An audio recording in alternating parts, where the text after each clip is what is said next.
This is Mike Phelan with Fanbolt, and today we have with us Miss Allison Pregler, who is also known as Obscurus Lupa, and she is a content creator on YouTube, and she covers some of the more interesting pieces of nostalgia, such as cheesy.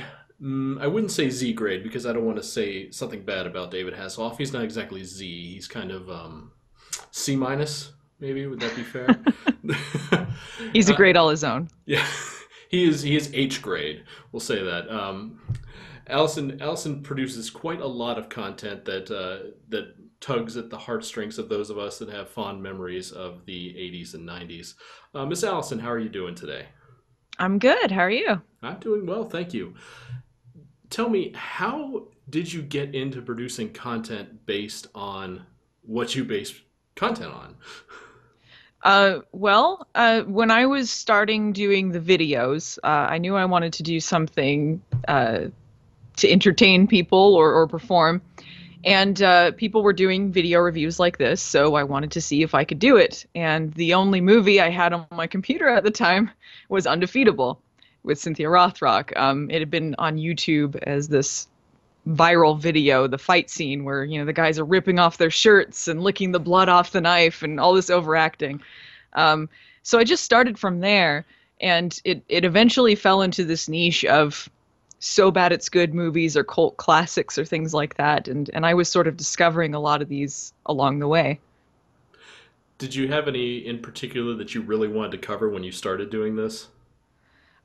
The Room, which I eventually did as my 15th episode. So, and it's nice to cover these really big ones going in because that's how you get attention. But also, my quality back then, not the best. So, people are like, "What's Allison's review of The Room?" Well, it is what it is from early 2010. So, You definitely have a very unique look on your videos now. I watched.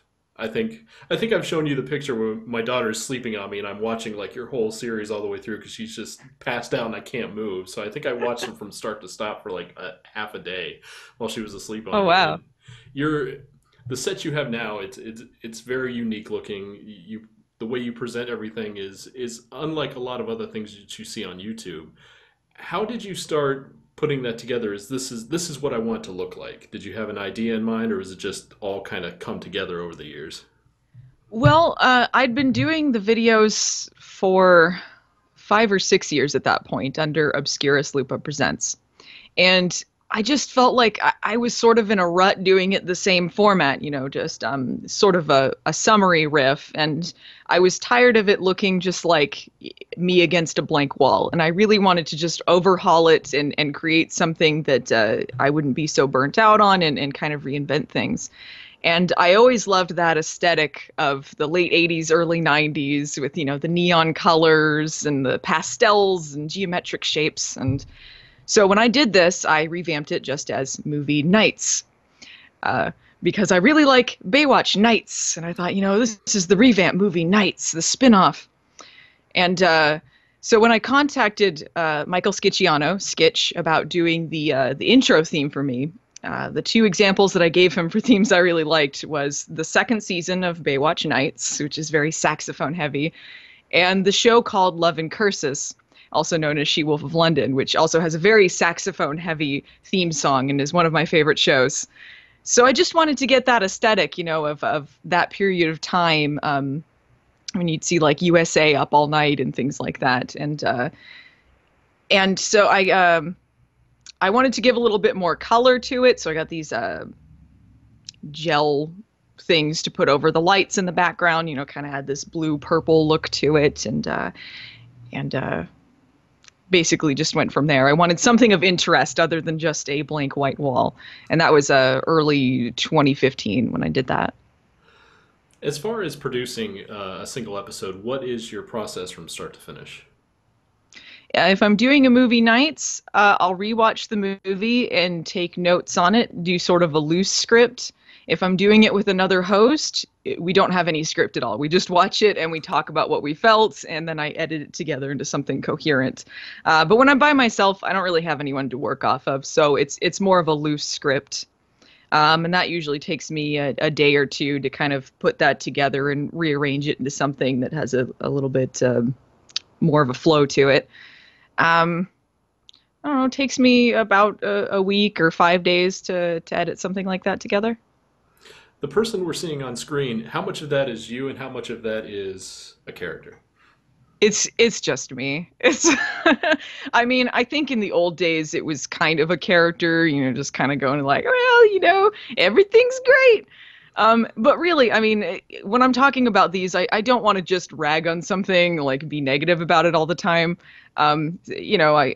I do want to talk about the flaws of certain things, but really, I do enjoy things that are so bad it's good. And so when I'm talking about how much I enjoy it, I'm not putting on a character. I really do enjoy these movies.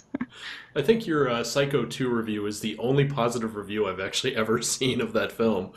Oh yeah. Well, I've seen that it kind of has a cult following though. I Hmm. mean, I know a lot of people don't like it because of the first one, which is perfectly fine. I see why people don't, but I just think like it succeeds despite itself. It really shouldn't have been as good as it was, but I love that they went for it and it was successful to me. Yeah, I don't think you could get a bad performance out of Anthony Perkins. Even if the script was lacking, he still just gave it his all. But He made him, you feel for Norman Bates. which is the You, oddest thing, it's the strangest feeling. yeah, yeah. You actually want to see him kill people. You're just like, "Mm, okay, You're they're like, screwing with him. Why not?" they're being so mean to that poor serial killer. They had it coming. Whacking a poor woman over the head. That Oh definitely yeah. that was definitely like that's Tom Holland's writing right there. Oh, the shovel scene. I love that sound the shovel makes. It's bong kind of cartoon sound. It's like they So just good. went through a library of sounds. Like what sounds the most horrible for to go along Yeah. with this poor woman just being murdered. What are some films that you have on the slate that you're really looking forward to making a video about? Well, the next one I want to do is something called Prince of the Sun, which is a sort of knockoff of The Golden Child, starring Cynthia Rothrock. And it's a Hong Kong movie, I believe. Um, it's hilarious. It was a comedy, but it's a comedy bizarrely based around just physical abuse. Like everyone is like slapping each other around, throwing women out windows, children are getting hurt, but it's played for comedy, so it's very bizarre and somehow still works. And I love the villain in it. He's this man who becomes a bat, and so it's this guy kind of flapping his arms around, turning into a Batman. And so that's the one that I'm going to be covering next. Um, I don't know. I don't usually plan too far ahead of time what I'm going to be talking about on movie nights.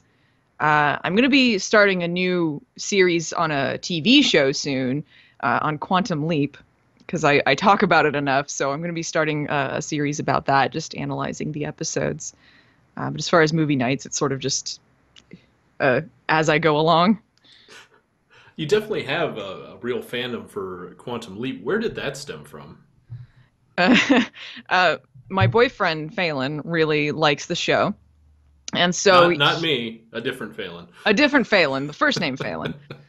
He really likes time travel stories, and he watched Quantum Leap as a kid, and I'd never seen it. So I don't know, 3 or 4 years ago, we watched it together, and I just fell in love with it and became obsessed and had to find out everything about it, and it's led me down this rabbit hole where eventually I found negatives for the lost ending of the show that nobody knew about, and that video did really well for me. It got 144,000 views, so it's really cool. That when I watched that video, I was actually going to show that to my dad because I can remember when I was a kid and we would watch that together, and just to see if he what he thinks of it. And it's kind of weird to like. It makes me feel so old. Thinking like I remember when I was a little kid on a couch next to my dad in his recliner with his Budweiser in one hand, watching these sci-fi things like Next Generation, Quantum Leap, Next Generation, and NASCAR. That was the quality time. And so I'll be interested to see what he says about that. Um, as far as the quality of these shows compared to what we see now, what would you like to see a resurgence of from those days of television? What would I see like to see a resurgence of? Yeah, as far as like the theming or the camera, the storylines, or just the general silliness of some of it. I mean, I think TV is very different than it used to be. There's a very different format. A lot of things from around that time, 80s and 90s, were very episodic. And personally, I like things that are a mix of both. You got the plot of the week, but you have an overarching storyline. And a lot of the ones nowadays are more like a mini series or a long movie, and they're very cinematic looking. Um, I guess people's mileages may vary on what they prefer. I like the older style, but there are current things that I like. I think one thing I miss from older television is sort of sincerity, no matter how goofy it is. So sometimes you get things that are really just maybe kind of overly sweet or overly simplistic about things, but they're just very heartfelt about it. So you believe it. And it can get really goofy. Sometimes it doesn't exactly work, but I find some charm in that. So I don't know. Maybe I'd like to see a little more of that. Some things are a little darker nowadays or grittier. Everything has a dark bent, and you don't see as much high concept as you used to. But Mm. I guess that's just studios not willing to take the risk. Well, But I find that they're able to explore a lot of stuff they couldn't back then. Things like Stranger Things uh, wouldn't find an audience, I don't think, back then. The time that it's aping, ironically enough, I feel like with the rise of Netflix and other internet-based uh, networks and Kickstarters and online funding, people are able to do projects that would have been hindered by network television back then.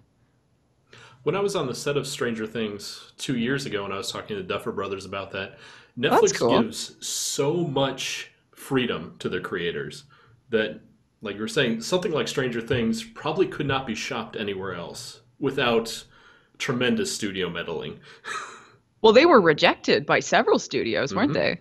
Yep. Yeah. Yeah. Then they just had like a little proof of concept they brought to Netflix. They're like, okay, go ahead. Here's your budget. We only want to see this, this, and this in it, and that's it. Go have a good time. And you could tell that's the way it affected the cast and crew because it was the most enthusiastic set visit I had ever been on. Everyone, from the child actors to the director to even the PR person, were just ecstatic with what they were producing. And at that time, I was like, this is going to be something special. But I didn't expect it to be this special.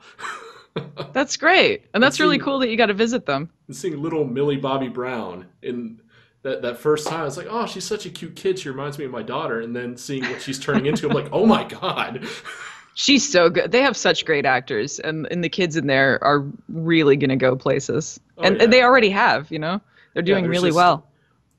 it's nice to see that Hollywood has changed just enough for child actors where you're not in constant fear of what's going to happen. It I, seems there's a little bit more of a protective bubble around them now, I and feel like people are way more conscious of how child actors are treated nowadays. I feel mhm. like it's getting a lot better than it used to be. It's harder to get away with anything with social media the way it is. Thankfully, I mean, Yeah. we see what's happening at Nickelodeon now, and what's happened with Weinstein, and what's happened with a place I used to work at. Just seeing them all just suddenly come under the microscope for a good thing, and it's going to unfortunately segue into the next part I wanted to talk about was being a woman on the internet and producing content and putting yourself out there. What are some of the pitfalls that other content creators should look out for when being woman on the internet?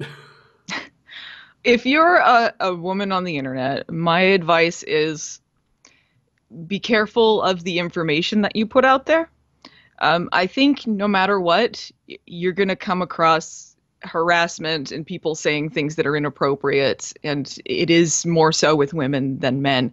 And if you're going to get into the type of thing that I do, where you're putting yourself on camera and you're talking about this stuff and you are the product, you're going to get these kinds of comments. You have to either filter yourself from it or develop a bit of a thick skin about it. Um, but the best thing that you can do is just protect yourself. Make sure that your information is not out there and you're not telling people how to find you, because there are malicious people out there. Um, for the most part, it is not as dire as it sounds, because there's a lot of positive aspects to it too, and there are a lot of people who appreciate the female perspective as well. So it's sort of a double-edged sword, I guess. Which I saw that your Quantum Leap story about the alternate ending was covered by Beth Elderkin, who I worked alongside at a Netflix shoot last year too.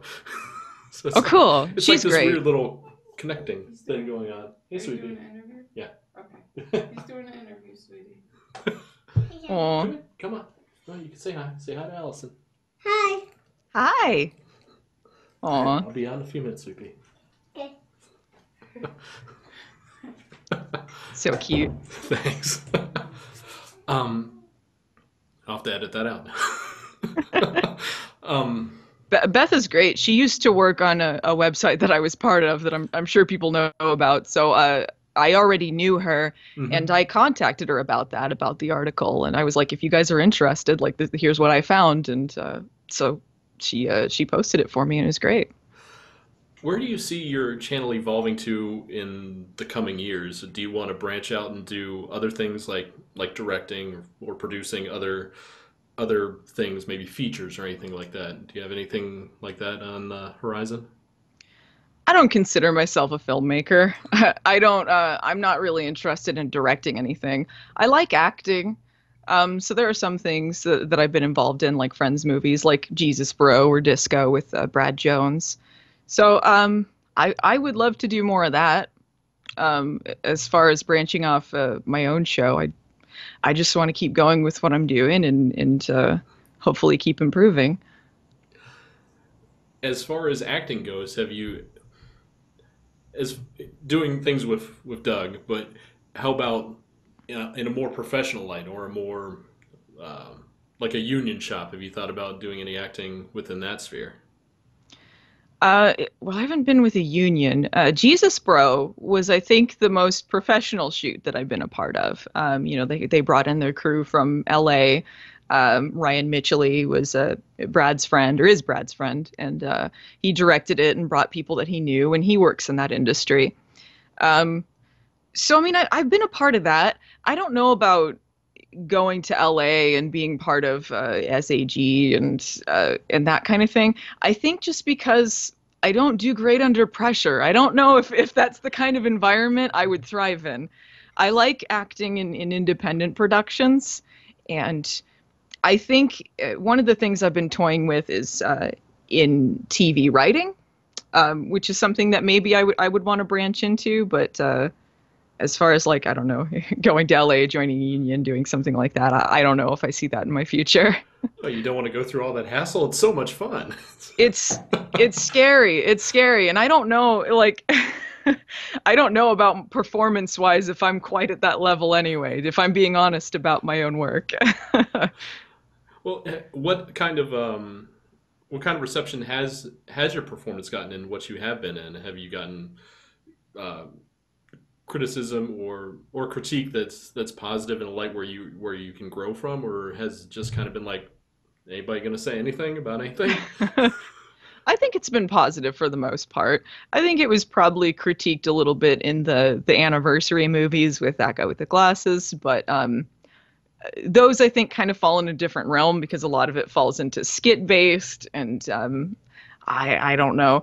Um, I think it's been pretty good. I used to be part of theater. I used to do theater projects, and I would usually get a pretty good critique of my performance. So I don't know. I think I'm all right. I don't think it's too bad. But I mean, there are some actors that just blow me away. Like all those kids on Stranger Things, like they're like miles above what I'm doing. And you wouldn't even think it when you meet them, and you're just like, these are just regular kids. And then when the show came, I was like, who are these kids? Yeah, it's so That's good. not that's not who I was in the basement set playing D&D with. That's, it's astonishing to me that too, because when I was a kid, like I was an annoying little creep, like I don't know how anyone could stand me. And then like to see like kids acting like kids and then just shifting into those characters, it's like night and day. And I wouldn't be able to do that when I was their age. Like that's crazy talented. In the small amount of acting that I've done, which I wouldn't consider reality television acting, but it is. But I won't go in too much because I think my NDA is still valid. Okay. I don't want A&E to sue me, but Okay. there is a certain amount of acting, and then when I go back and I watch myself, like, wow, even when I'm being myself, I could still tell I'm trying to act like myself. I am not very good at this. It's hard when you're on camera and you have to try and be candid about things, but also be professional and try to be off the cuff, but still as a host. And that I find that with movie nights, it's a bit like that too.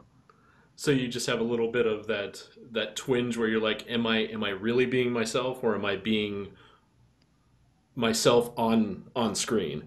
Yeah, like trying to be natural about it, but still tell them information and take them on a journey through it. You know, you can't just be like, "Hey guys, so saw this movie and like, I don't know, it was really weird." You know, you got to like try and present it in some way. So it's you got to find a balance there. How do you get into that headspace to do that, especially since you kind of have a longer format that you have to maintain that theme in?